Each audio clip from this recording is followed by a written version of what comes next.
The Senate has what we call shutdown avoidance language for the nation's capital. In its budget, the president had such language himself. My own colleagues here, Mr. Issa, for example, is for anti-shutdown language. The appropriators have indicated the very same. I think that as this bill comes to the floor, it will have that shutdown avoidance language in it. Indeed, I am hoping it will have budget autonomy in it. The president's budget had budget autonomy language. The Senate appropriations now has budget autonomy in it. Hasn't the time come to say to the nation's capital, the residents who raise their own money here in the District of Columbia, that if you raise it, you can spend it, and we do not have to be a pass-through for you? Isn't it time to say that, at least because Wall Street charges us a penalty? Because after we've passed our own balanced budget, we have to come to the Congress which passes no balanced budgets. So we have to pay for that. Anytime somebody else has to look at your budget, there is an additional layer, and you pay for a layer that should not be there and is not there for any other jurisdiction. If all of this seems strange and against the American tradition, imagine legislative language coming here. That one is Kafkaesque in the extreme. The District of Columbia passes a bill. It's supposed to lay over here for 30 legislative days, sometimes 60 if it's criminal matters. Except our legislative days are far and in between. So bills have to lay over here long past the 30-day period. Sometimes, usually, at least three calendar months. Now, you're running a big city. Let me give you one of the more laughable examples that is not atypical, but I give it to you because you can see that this is the kind of subject matter that would never interest the Congress. The congressional review period for the change that the district made in its legislation to change the word handicap to disability, that took 9 months.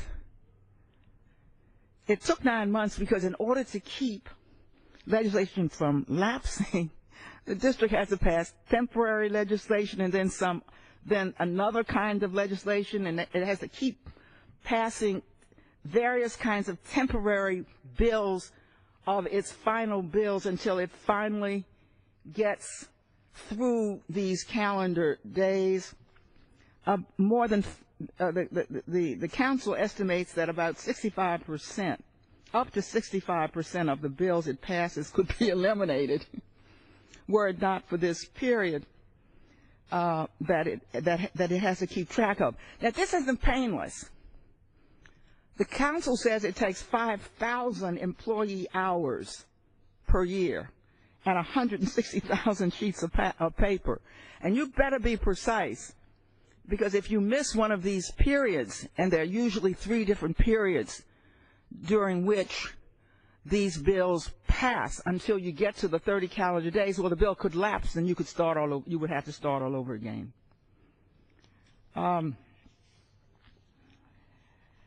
That would be bad enough if Congress had a reason for requiring these bills to come here. Congress never looks at these bills. If there is something that the Council of the District of Columbia does that the Congress thinks it should do, it knows exactly what to do, at least in its own view. Why bother with introducing a bill here, having it come to the floor, doing the same thing in the Congress, why not simply try to attach it to something else?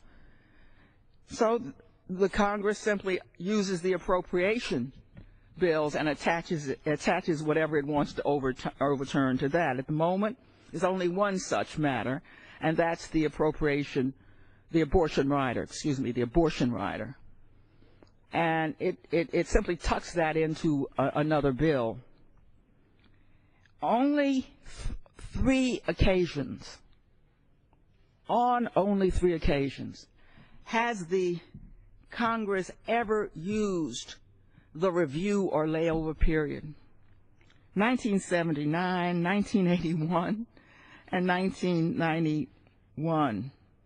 And two of those directly involved federal interests, so Congress was within its rights. In fact, if the truth be told, all three of them did. And the district was not trying to defy the federal government. In fact, I would have been with the Congress on this because federal interests were involved. All three of them did because the district was mistaken in the extent to which there was a federal interest involved. So those were not even attempts to try to challenge the federal government. Those were mistakes. Had I been here at the time, I would have tried to correct them before they got very far by going to the Congress ever got here. In any case, you have a Sisyphus-like process. Keep rolling up this bill, keep spending all that money, keep exerting all those employee hours, and this is a process the Congress has long abandoned and pays no attention to. My bill says to a Congress which regularly passes paperwork reduction bills, this is a classic example of where it is needed. I do not believe there is the slightest opposition here. This is a matter of inertia. I'm trying to make it rise above the ground where it has laid since I've been introducing this bill. I don't believe for a moment that there is a single member of this body that wishes the district or any other jurisdiction or any part of this government to engage in a labor-intensive, costly process, even if it had an outcome, but particularly one that the Congress itself abandoned and wishes has abandoned into disuse. So, Madam Speaker, I brought these matters of local concern to the floor today because they are, I think, every last one of them, members about which most members are unaware, and for good reason. Members are dealing with their own districts and with the nation's business. They really don't have any reason to care about whether or not the district spends its local money one way or the other, about what laws it's passed, and if it's shut down. Only 3 out of 4,500. It has abandoned one of these processes altogether.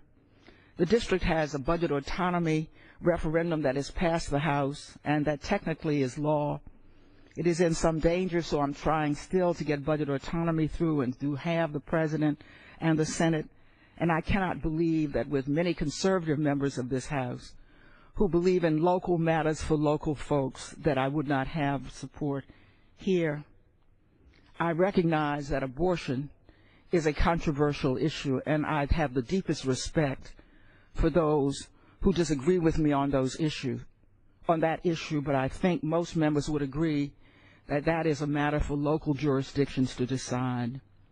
Wherever we stand on the nation's business, we are at one on local principles. Local matters are for local jurisdictions. That cannot be your principle for every jurisdiction in the United States except the District of Columbia.